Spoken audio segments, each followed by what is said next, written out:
In the 20th century, a former Jesuit priest broke away from the church to reveal something terrifying: that Earth is not what we think it is. According to Salvador Freixedo, our world is a farm, not of animals or crops, but of human beings.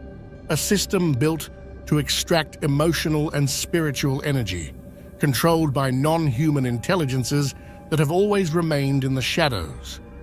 In today's video, we're going to dive deep into his most controversial and revealing book, The Human Farm. A work that challenges everything you think you know about God, reality, and why we are really here. Stick to the end to uncover how religions, governments, and even your dreams may be part of a system designed to keep your soul in chains, and why Freixedo believed escaping it was the only path to true freedom. Salvador Freixedo was not a fringe conspiracy theorist. He was a trained theologian, a Jesuit priest, and a longtime scholar of religious phenomena. Born in Galicia, Spain in 1923, he was ordained into the Society of Jesus, one of the most intellectually demanding orders of the Catholic Church. For years, he served as a missionary in Latin America. But over time, Freixedo began to notice something unsettling. He didn't leave the church out of rebellion. He left because what he saw in the real world simply didn't match what the doctrine was telling him. There were testimonies of strange encounters, unexplained phenomena, patterns of manipulation in religious systems that no one seemed willing to acknowledge, and above all, a refusal by religious authorities to address any of it seriously. So he stepped away from the church and started to speak. Freixedo argued that the God described by mainstream religions did not align with the evidence. In his view, what many traditions call gods, angels, or divine beings are in reality non-human intelligences, not necessarily extraterrestrials in the science fiction sense, but entities of higher perception and intent, and not always benevolent. These beings, he said, have been interacting with humans for millennia, not to guide us, but to feed off us, especially through our beliefs, our fears, and our emotional energy.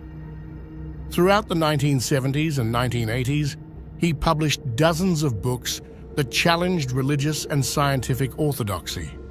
Among them, Let's Defend Ourselves from the Gods, and most importantly, The Human Farm. In that book, he laid out his most radical idea, that Earth is not a divine creation or random accident, but a system, a soul-harvesting machine, and that much of human history, war, religion, and even spiritual beliefs may have been shaped to keep us inside it. And perhaps the most disturbing part? Freixedo wasn't the only one who believed it.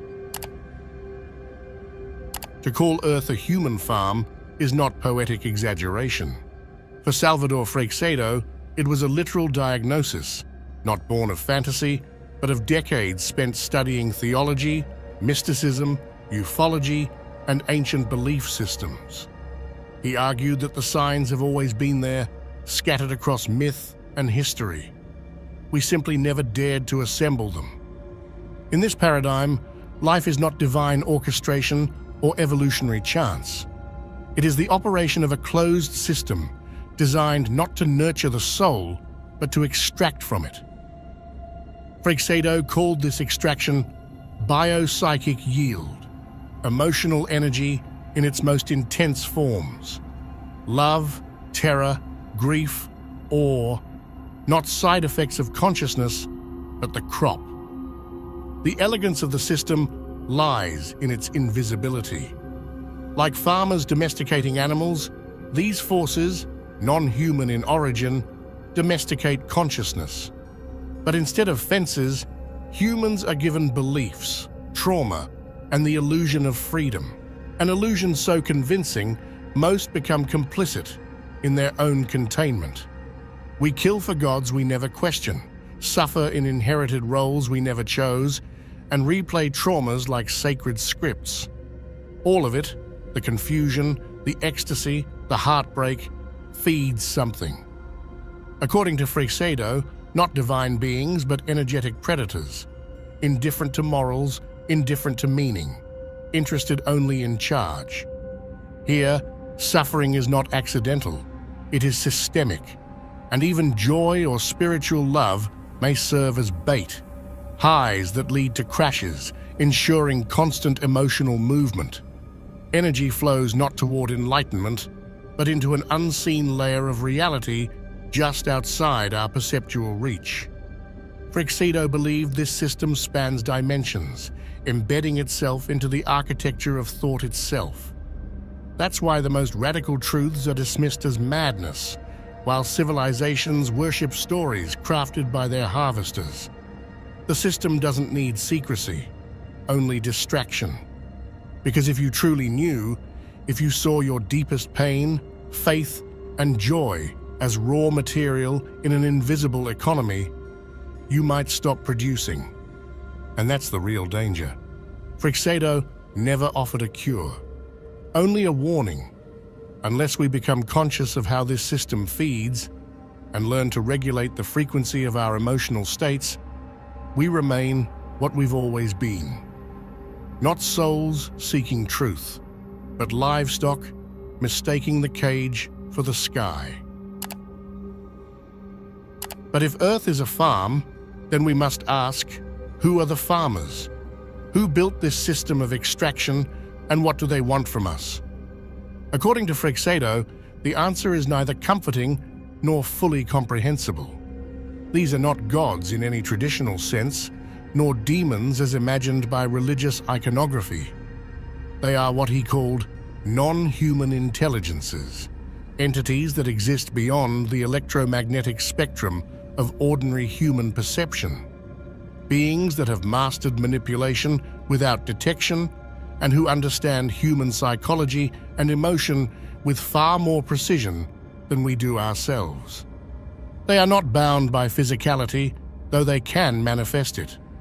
They are not spiritual in the way mystics speak of ascended beings, though they operate on spiritual levels.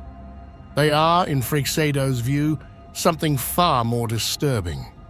Energetic predators. Not cruel for cruelty's sake, but utterly indifferent to the human experience beyond its utility as a fuel source. He compared their presence to that of parasites, sophisticated, ancient, and entirely embedded in the evolutionary history of human consciousness. Just as a shepherd doesn't explain his intentions to the sheep, these beings do not feel the need to justify their actions to us. They harvest because they can. Their influence, he argued, extends far deeper than mere myth or belief. They have shaped civilizations, seeded religions, orchestrated revelations, and implanted ideas of divinity tailored to maximize devotion and fear. It is not that all spiritual experience is false, Freixedo would clarify, but rather that many such experiences, especially those centered around submission, sacrifice, and guilt, are not gifts from a benevolent source, but bait, designed to trigger energetic output. These entities do not need to inhabit thrones of fire or descend in chariots of light. Their most effective method of control is anonymity. They rule by invisibility, operating behind the curtain of perception, altering human history not with swords, but with symbols, not with violence, but with suggestion. And most disturbing of all, Freixedo believed that we are not their only livestock. Humanity, he suggested, is merely one species among many across countless worlds and planes of existence. The Earth, in this framework, is a node in a much larger matrix, a feeding ground among thousands, a spiritual farm station in a cosmic ecosystem of extraction. This is why he warned that the greatest victory of these beings is not their ability to harvest energy, but their ability to remain unnamed. They do not need worship, only belief. They do not need followers, only participants.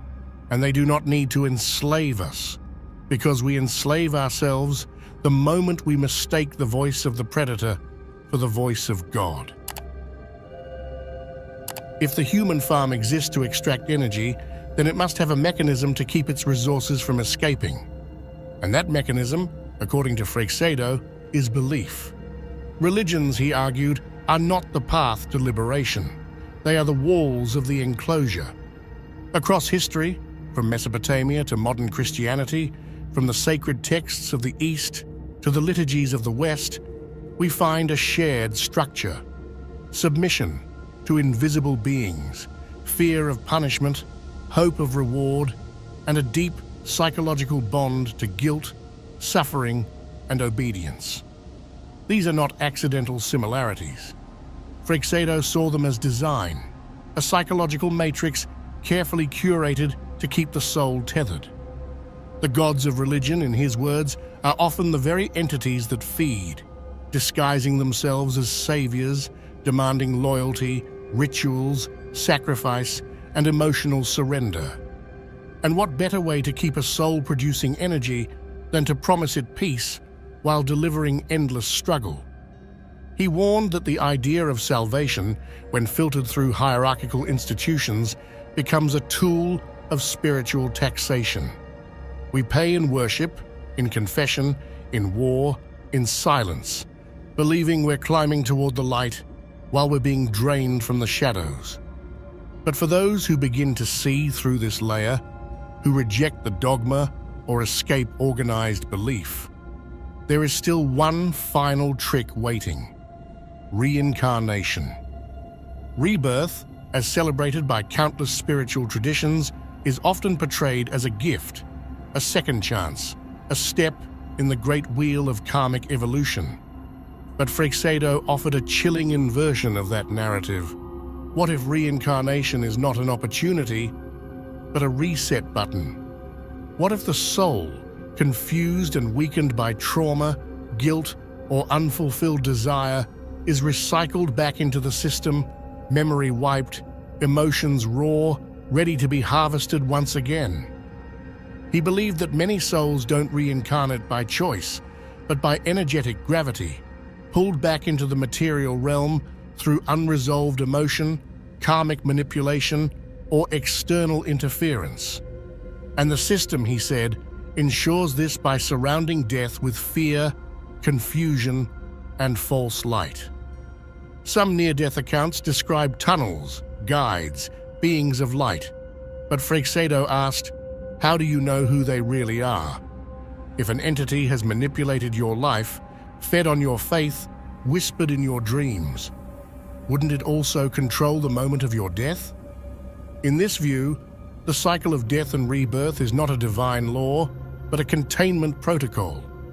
The soul is prevented from ascending, from remembering, from escaping, and instead returned to the pasture, reinserted into the dream, where it will suffer, believe, and worship once again. Because the most effective farm is the one where even escape becomes another gate, where the promise of freedom is what leads you back into the cage.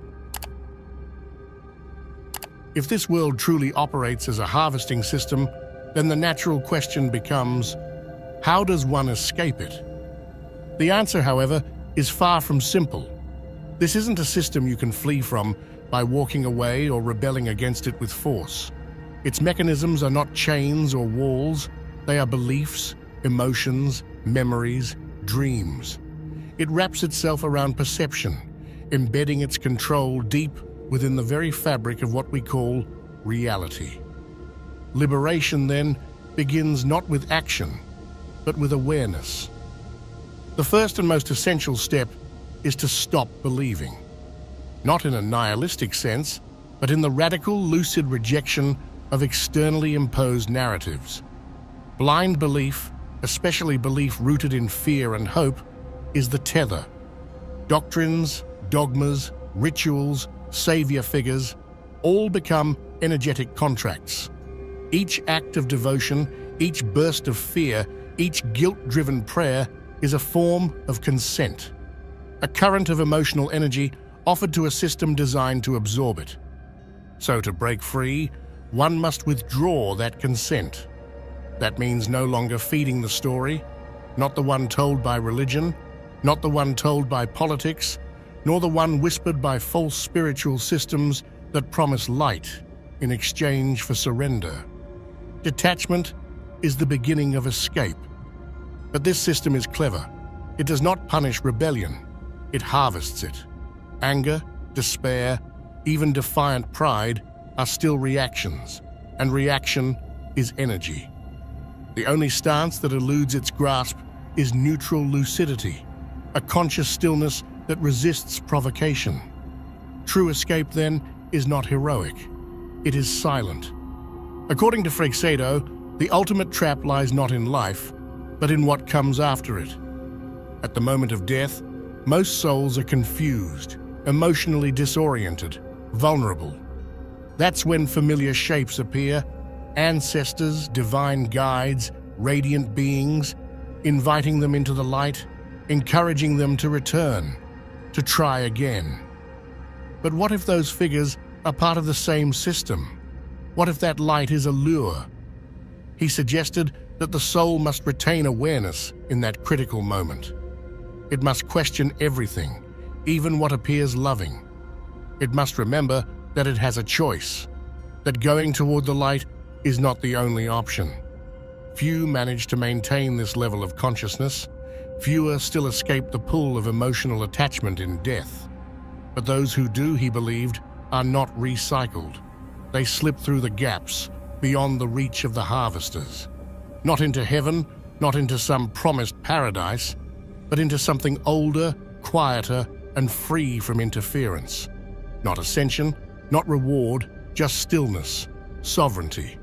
A return to original awareness, untouched, unharvested, unowned. Because the prison ultimately is not the world, it is ignorance.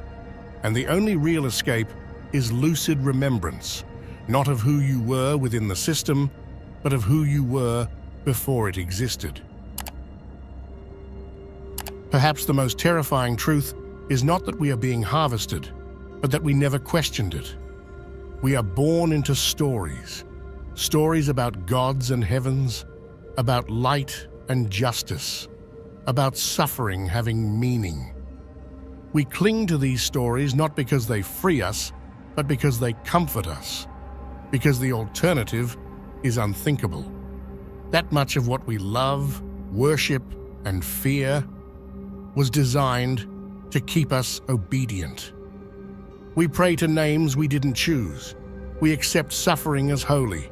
We call the trap a lesson, the harvest a blessing, and the cage life. But if even a fraction of this theory is true, then everything changes. It means that true freedom isn't given to us. It isn't hidden in temples or waiting in the afterlife. It's taken through awareness, through brutal, lonely honesty, the kind that burns everything false to the ground and leaves only what cannot be manipulated, your will.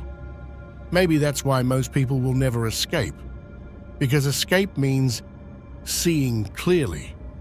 It means giving up everything that felt sacred but never was. It means realizing that what you thought was the exit is just another door back to the beginning. But if you've made it this far, it means something in you is already awake, already pulling at the thread. So pull harder. And if you want to go deeper, into the forbidden, the esoteric, the hidden architecture of this reality, leave a like, subscribe, and stay with us. Because what's coming next was never meant to be found.